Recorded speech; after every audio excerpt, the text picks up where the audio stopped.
The Count Chauffeur by William Le Queux. Number 4. A Run with Rosalie. Several months had elapsed since my adventure with Valentine of the Beautiful Eyes. From Germany, Count Bindo de la Ferraris had sent me with a car right across Europe to Florence, where at Sminsi's, the builders of the motor bodies, obedience to orders, I had it repainted a bright yellow, almost the color of mustard. When a fortnight later it came out of Nicey Works, I hardly recognized it. At Bindo's orders, I had had a second body built, one made of wicker and lined inside with glazed white leather, which, when fixed upon the chassis, was completely transformed it. The second body I sent by rail down to Leghorn, and then drove the car along the Arno Valley down to the seashore. My orders were to go to the Palace Hotel at Leghorn, and there await my master. The hotel in question was, I found, one of the best in Italy, filled with the smartest crowd of men and women, mostly of the Italian aristocracy, who went there for the magnificent sea bathing. It was a huge white building with many balconies and striped awnings facing the blue Mediterranean. Valentine had traveled with me as far as Milan, while he had taken the train, I believe, to Berlin. At Milan, my pretty companion had wished me adieu, and a month later I had taken up my residence in Leghorn, and there led an idle life, wondering when I was to hear next from Bindo. Before we parted, he gave me a fairly large sum of money and told me to remain in Leghorn until he joined me. Weeks passed. Leghorn in summer is the Brighton of Italy, and everything there was definitely great. In the garage of the hotel were many cars, but not one so good as our 40-horsepower Napier. The Italians all admired it, and on several occasions I took motoring enthusiasts of both sexes out for short runs along the old Maremma Sea Road. The life I led was one of idleness, punctuated by little flirtations, for by Bindo's order I was staying at the palace as owner of the car, and not as a mere chauffeur. The daughters of Italian countesses and matronesses, though brought up so strictly, were always eager for flirtation, and so I sat alone at my table in a big salle de manger. I caught many a glance from black eyes that danced with merry mischievousness.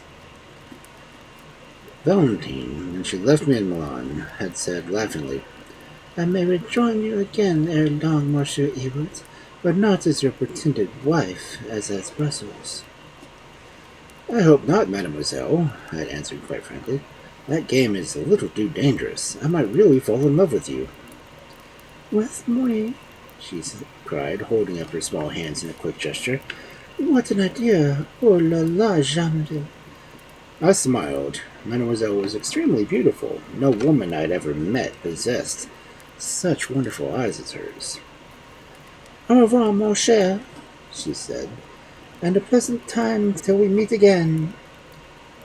Then I mounted on the car and traversed the big Piazza del Duomo before the cathedral. She waved her hand to me in farewell. It was, therefore, without surprise that, sitting in the hall of the hotel about 5 o'clock one afternoon, I watched her in an elegant white gown descending the stairs, followed by a neat French maid in black. Quickly I sprang up, bowed, and greeted her in French before a dozen or so idling guests. As we walked across the Pancaldi's Palace, she told her new maid to go on in front, and in a few quick words explained. "I have directed from Paris this morning, here to Princess Helen of Dornbach, Luxembourg, of the Richelieu of Vienna, the Schloss Kirchberg, on the Dreve, and Avenue des Champs-Élysées, Paris. A Frenchwoman married to an Austrian. My husband, a man of much older than myself, will arrive here in a few days." "And the maid?" "She knows nothing to the contrary. She has only been with me a fortnight. Now, you must speak to me in the hotel, and say that you know me well from the Monte Carlo, Rome, Carlsbad, and eggs. that you have stayed at the Kermbüschel and have dined with our house in Paris. Talk of our enormous wealth and all that, and tomorrow invite me to run in the car. Very well, Princess, I laughed. But what's the new scheme, eh? At present, nothing has been definitely settled. I expect Bindo in a few days, but he will appear to us as a stranger. A complete stranger. At present, all I wish to do is to create a sensation, you understand. A foreign princess is always popular at once, and I believe our arrival is already known all over the hotel. But it is you who will help me, Monsieur Ewert. You are a wealthy Englishman who is here with his motor car, and who is one of my intimate friends. You understand? Well, I said with some hesitation, don't you think that this whole kind of thing is very risky? Candidly, I expect before long we shall find ourselves under arrest. She laughed heartily at my fears. But in any case, you would not suffer. You are simply Ewert, the Count's chauffeur. I know, but at this moment I'm posing here as the owner of the car and living upon part of the proceeds from the little transaction in the train between Brussels and the German frontier. Oh, monsieur, never recall the past. It is such a bad habit. Live for the future, and let the past take care of itself. Just remain perfectly confident that you run no risk in this present affair. And what's your maid's name? Rosalie Bartlett. And she knows nothing? Absolutely nothing. I watched the neat-waisted figure in black, walking a little distance ahead of us. She was a typical Parisian, with Louis XV shoes, and a glimpse of smart lingerie as she lifted her skirt daintily. Rather good-looking she was, too, but with a face as bony as most of the women in Paris, with a complexion slightly sallow. By this time we had arrived in the entrance of the baths, where, on the asphalt promenade out into the crystal-clear Mediterranean, all smart Leghorn was sitting in chairs and gossiping beneath the awnings, as Italians love to do. Pencoltes is essentially Italian. English, French, and German visitors are rarely, if ever, seen. Therefore, the advent of the princess, news of whose arrival had spread from mouth to mouth but an hour ago, caused a perceptible flutter among the lounging idlers of both sexes. My companion was, I saw, admired on every hand, while surprise was being expressed that I should turn out to be a friend of so distinguished a person. It was a brilliant sundown, with just a refreshing breath of air coming across the glassy sea. We sat watching the antics of the swimmers and the general merriment in the water. I lit a cigarette and gossiped with her in French, ostentatiously emphasizing the words "Your Highness" when I addressed her, for the benefit of those passing and repassing behind us. For an hour she remained, and then returned to the hotel, dressed, and dined. As she sat with me at the table that night in a handsome restaurant, she looked superb in pale turquoise chiffon with a single row of diamonds around her throat. Paste they were, of course, but none of the women who sat with their eyes upon her even dreamed that they were anything but family jewels from the princely house of Dornbach-Luxembourg. Her manner and bearing were distinctly that of a patrician, and I saw that in all her hotel were dying to know her. Yes, Her Highness was already a great success. About 10 o'clock she put on a wrap, and, as is usual with the guests of the Palace of Leghorn, she went for a brief stroll along the promenade. As soon as we were entirely alone, she said, "Tomorrow you will take me for the run in the car, and the next day you will introduce me to one or two of the best people. I will discover who are the proper persons for me to know. I shall say that you are George Ewert, eldest son of a member of the English Parliament, and well known in London, eh?" As we were walking in the shadow through the small leafy public garden, lying between the roadway and the sea, we suddenly encountered a figure of a young woman who, in passing, saluted my companion with deep respect. It was Rosalie. She's wandering here alone and watching for me to re-enter the hotel," remarked Valentine. "But she need not follow me like this, I think." "No," I said. "Somehow, I don't like the girl." "Why not? She's all right. What more natural than she should be on the spot to receive me when I come in? But you don't want to be spied on like this, surely, I said resentfully. Have you done anything to rouse her suspicions that you are not, well, not exactly what you pretend to be?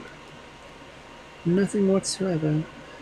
I have been a model of discretion. She never even went to Avenue Kleber. I was staying for 2 nights at the Grand under my present title. After engaging her, I told her that the house in Avenue des Champs-Élysées was in the hand of the decorators. Well, I don't half like her following us. She may have overheard something of what we've been saying. Who knows? Oh, rubbish, mon cher ami. You are always scenting danger where there is none. I merely shrugged my shoulders, but my opinion remained. There was something mysterious about Rosalie. What it was, I could not make out. At 10 o'clock next morning, Her Highness met me at the big marble hall of the hotel, dressed in the smartest motor clothes, with a silk dust coat and latest invention in veils, pale blue, with long ends twisted several times around her throat. Even in that costume she looked dainty and extremely charming. I, too, was altered in the manner of certainly disguising my true calling, and when I brought the car around to the front steps, quite a crowd of visitors gathered to see her climb to the seat beside me, wrap the ring around her skirts, and start away. With a deep blast of the horn, I swept out the hotel grounds to the left, and a few moments later we were heading along the broad sea road through the pretty villages of Ardenza and Tinago, out into the wide open country that lies between Leghorn and the whole deadly marshes of the fever-stricken Maremma. The road we were traveling was the old road to Rome. For 200 miles along it, a desolate, dreary, and uninhabited way, lay the Eternal City. Over that self-same road, on the top of the brown rocks, the conquering Roman legions marched to Gaul, and war chariots once ran where we now sped motor cars. Out there in those great solitudes through which we were passing, nothing has changed since the days of Nero and of the Caesars. 25 miles into the country we ran, and then pulled up to smoke and chat. I found a cigarette and joined me, and laughed merrily at the manner in which we were so completely deceiving the gay world of Leghorn. The local papers that morning had announced that Her Highness, the Princess Helen of Dornbuck-Luxembourg, one of the most beautiful women in Europe, had descended at the Palace Hotel and had been seen at Picaldi's later in the afternoon. As soon as I came down this morning, I was pounced upon for information, I exclaimed. A young Italian marquis was hitherto snubbed me, and begged that I would tell him something concerning Her Highness. He is deeply smitten with your beauty, that's very evident. I laughed. My beauty? You're really incorrigible, Monsieur Ewert, she answered reprovingly, as she blew the tobacco smoke from her lips. And what, pray, is the name of Miss Myra? The Marquis of Rapallo. The usual hard-up but well-dressed elegant, you know. He wears 2 fresh suits of white linen a day, with socks to match his ties. Last night he sat at the table next to us, and couldn't keep his eyes off of you, a rather short fellow with a little black mustache turned upwards. Ah, yes, I recollect, she replied, and then I thought that it changed her countenance. And he's so inquiring about me? Well, let's run back to Dijon, or Cologne, as they call it here in Italy, I believe. An hour later, we drew up again at the hotel, and Her Highness disappeared within. Then, after I had taken the car to the garage in the rear, I entered the hotel myself. I quickly became surrounded by people who wanted introductions to my charming acquaintance, and to whom I romanced about her wealth, her position, and her home surroundings. On the following day, Valentine allowed me to introduce her to 4 persons. An Italian matroness who moved in the most exclusive Roman sets, the wife of a Sicilian duke, the wife of Jacobi, the wealthy Jew banker of Turin, and the captain of the Bersaglieri. One night, a lonely but well-dressed stranger entered the restaurant and seated himself in a corner almost unnoticed, save by Valentine and myself. The newcomer was the audacious Bindo, passing as Mr. Bellingham, an Englishman, but he gave us no sign of recognition. Indeed, the days went on, but he never reproached either of us. He simply idled about the hotel or across the Pancales, having picked up one or two acquaintances, kindred spirits in the art of graceful idling. He never even wrote me a note. Some deep game was in progress, but its nature I was entirely unable to gather. Now, truth to tell, I experienced a growing uneasiness concerning Rosalie. To me, she was always the modest maid devoted to her highness, and yet I thought I once detected a glance of mischief in her dark eyes. Determined to discover all that I could, I at once commenced a violent flirtation with her, unknown, of course, to Valentine. Mademoiselle seemed flattered by the attentions of one whom she believed to be an English gentleman. Therefore, I met her out one evening and took her for a long walk, pretending to be deeply smitten by her charms. From the first moment I began to talk with her, I saw that she was not the shallow, giddy girl that I had believed her to be. No, she no doubt appreciated my attentions, for I took her to a cafe on the opposite side of town where we should not be recognized, and there we sat a long time chatting. She seemed extremely curious to know who I really was, yet the queries she put to me were a trifle blundering. She betrayed an earnest desire to know more than I intended that she should know. "I wish your highness would go back to Austerlitz, or to Vichy, or to Slunchen. I'm tired of this wretched hole where I know nobody," she complained presently. "Quite sufficient Italian when I was in the Duchess of Pandolfini. I did not know where we were coming here, otherwise I should not have accepted the engagement. Yet, well, the princess is very kind and considerate." "She certainly is to her friends, and I hope the same to her servants," I said. And then we rose to walk back, for it was nearly 11, and her highness, who had gone to the opera with two of the ladies to whom I had introduced her, would be due back soon, and the dainty Rosalie must be there to receive her. On our walk across the town, I flattered her, pretending to be her devoted admirer, but when I left her, I felt more convinced than ever that upon 3 points.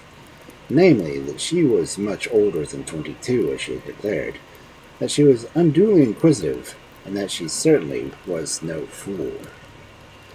That night I sent my master a note to his room warning him to be wary of her, and on the following morning I told her highness my suspicions. From that moment I made it my object in life to keep a watchful eye on the new French maid. Every evening after her services were no longer required, she went forth alone and wandered idly up and down the esplanade. Sometimes she walked out to the Ardennes, a village a mile and a half distant, halted always at the same stone seat in the little public garden, and then strolled back again, in blissful ignorance of being so closely watched. If Rosalie had any suspicion that Valentine was not the Princess Helen, then there was, as foresaw, a grave and constant danger, and I, for one, did not intend to run any further risk. Her Highness had been in Leghorn for over 3 weeks and had become intensely popular everywhere, being invited to houses of many of the principal residents, when one night an incident occurred which afforded me grave food for reflection.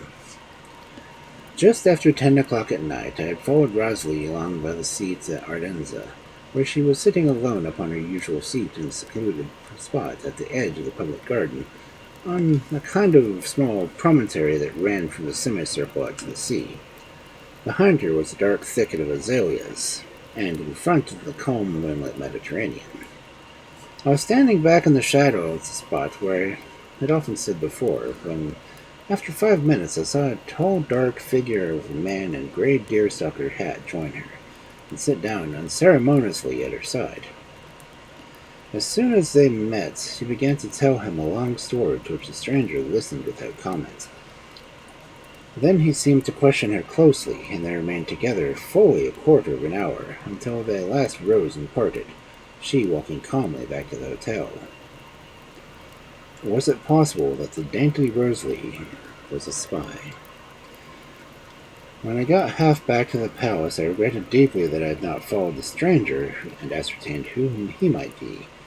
Next day I told Valentine, and she merely smiled, saying that Rosalie could know nothing, and that the fellow was probably some secret lover. The next night and the next I watched until on the third evening they met again at the same time and place, and on that occasion I followed the mysterious stranger. He was a thin, cadaverous-looking Frenchman, hollow-cheeked, rather shabbily dressed, and wore a pince-nez. I watched him back to the town and lingered near him in a cafe until nearly 1 o'clock, when he entered his quarters at an uninviting, unfashionable, and animating hotel, the Falcon, in the Via Vittoro. From the manner he had treated her, I judged him to be a relation, probably her uncle. Yet why should she meet him clandestinely was an utter mystery. In order still to keep watch upon the maid, I made a fervent protest of affection and frequently met her between the dinner hour and midnight. Through all this time, however, Bindo never gave a sign, even in secret, that he was acquainted with Valentine and myself. This very fact in itself aroused my suspicions that he knew our movements were being closely watched. Meanwhile, Princess Helen, who had become the most popular figure in Leghorn, and had given her patronage to several functions in the cause of charity, went out a great deal, and I accompanied her very frequently to the best houses. "Poor Bindo is having a pretty quiet time, I fear," she laughed to me one day in her easy, irresponsible way. "He is laying low." "Waiting for the coup, eh?" She smiled, but would, even then, tell me nothing. Among the most devoted of her admirers was a Jew banker of Turin named Jacobi, and his wife, a stout, vulgar, overly dressed person who was constantly dandling attendance upon her, dear princess, as she called her.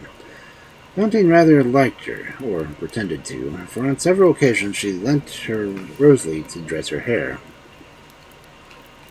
Jacobi himself was, it seemed, on friendly terms with Bindo. Sometimes I saw the pair strolling together at the Pancali's, and once the young Marquise Rapallo was with them. One hot, stifling night, a brilliant ball was held, arranged by the princess's instigation in the case of charity. And small world attended, and dancing was almost at an end when Bindo came to me alone upon one of the balconies. "Go and change for once," he whispered. "Take the car out of town beyond the railway station, a little way from Pisa Road. But wait." But to attract no attention. In the next instant he had re-entered the ballroom and was making the most elegant bow over the lady's hand.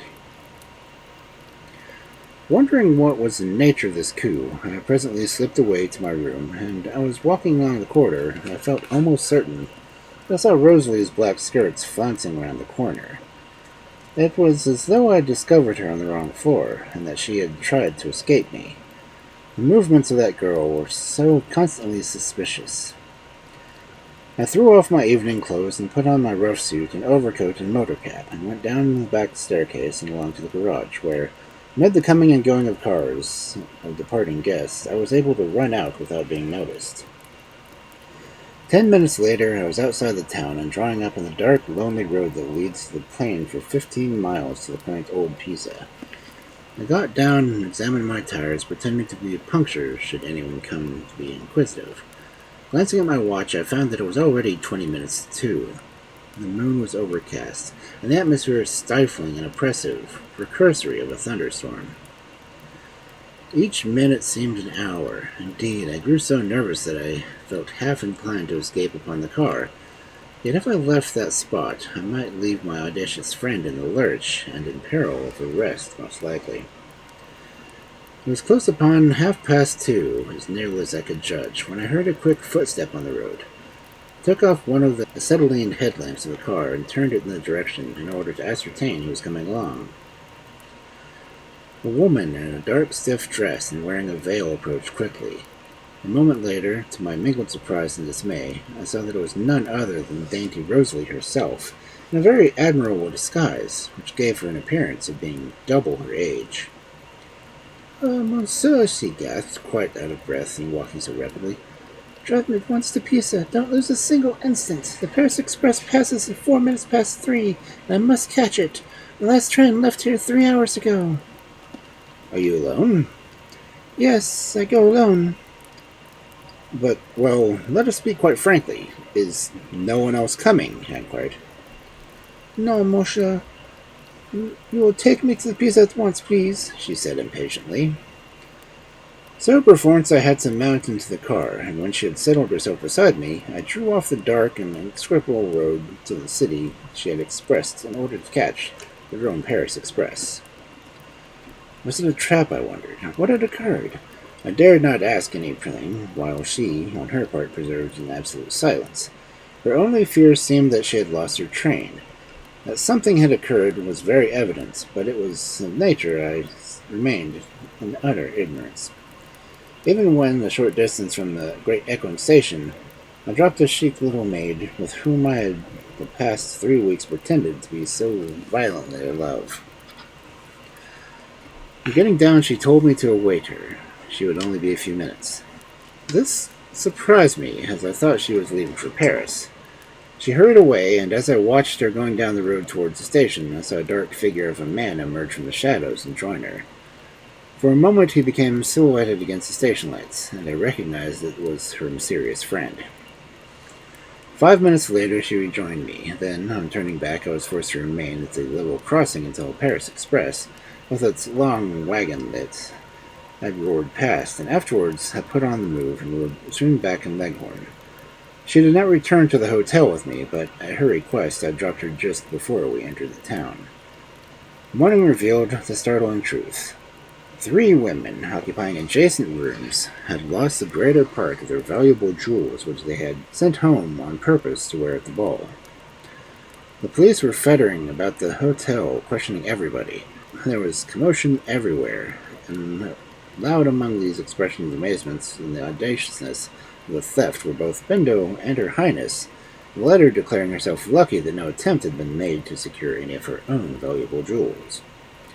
At noon I took her for a run in the car, in order that we had an opportunity to chat, and when we were alone on the road, she said, You entertained a foolish but quite reasonable suspicion of Rosalie. She and Camp, the man you saw with her, always worked together. They indeed suggested the present little affair, for they knew the Italian women bring lots of jewelry here, and in order to show it off. Besides, hotels are their specialty, so there seemed to Bindo no reason why we should not have a little of the best of it. The diamond necklace of the Signor Jacobi is well known to be one of the finest in Italy. Therefore, on several occasions I lent her Rosalie for hairdressing, and she, clever girl, very soon discovered where all the best stuff was kept. Bindo, in the meantime, was keeping his keen eye upon the other quarters. Last night, when the Jewess went up to her room, she found her own maid had gone to bed very unwell, and the faithful Rosalie had, at my orders, taken her place. How kind it was of the dear princess, she said. When Rosalie left the room, she carried with her the necklace, together with several other trifles, which she had pretended to lock in the jewel case.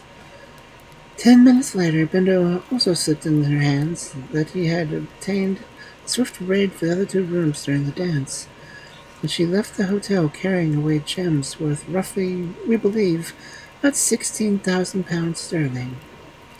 Camp was awaiting for her in Pisa, and by this time was already well on his way to the frontier of Modena with the precious packet in his pocket. And there is really no suspicion upon us? I asked apprehensively. Certainly not. Not a soul knows that Rosalie left the hotel last night. She re-entered by a window Bindo left open. But the garage people know that I was out. Well, and what of that? You have no hand in it, have you, monsieur? No, we shall remain here another week. It is quite pleasant here, and quite safe. To leave might arouse suspicion. Have not the police questioned Rosalie? Certainly, but they have no suspicion of the maid of the Princess Helen of Dornbeck-Luxembourg. How could they? Especially that the prefect and his wife were my guests at dinner last night. Well, I declared, the way the whole affair has been managed is perfectly artistic. Of course, she said. We do not blunder. Only poor people and fools do that.